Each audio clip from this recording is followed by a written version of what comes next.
సరేనండి, డాక్టర్ల దగ్గరికి వెళ్ళకూడదు అని చెప్తున్నారు కదా, కొంతమందిని ఆపుతున్నారు కదా, అడ్డుకుంటున్నారు కదా. మీకు విషయం చెప్పంటారా? అసలు బైబిల్ రాసిన ఆయనే డాక్టరు. మత్తయి సువార్త చదివారా? తర్వాత ఏమొస్తుంది? మార్క్. ఆ తర్వాత ఏమొస్తుంది? ఎవరా? లూకా.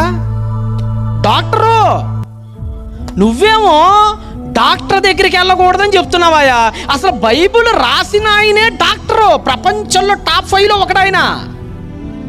ఏంటి మరి అంతెందుకండి? యేసుప్రభు వారు ఏం చెప్పారు? రోగులకే కానీ ఆరోగ్యవంతులకు వైద్యుడు అక్కర్లేదు. అంటే రోగులకు ఎవరు కావాలని చెప్పాడు? వైద్యుడు. అసలు ఆయుర్వేద శాస్త్రం అంతా పాత నిబంధనలోనే ఉంటుంది, మీరు జాగ్రత్తగా చదివితే. ధర్మశాస్త్రం అంటే ఏమనుకున్నారు? ఆయుర్వేదం అంటే ఏదో ఒక మతానికి చెందింది అనుకోమాకండి. ఆయుర్వేదం గురించి అద్భుతంగా ఉంటుంది పాత నిబంధనలో.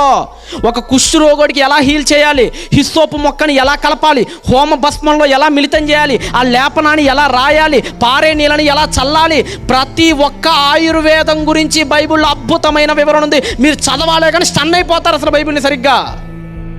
ఇంత అద్భుతమైన విషయాలుంటే ఈరోజు ఎవరి మాటలు నమ్ముతున్నారు చెప్పండి?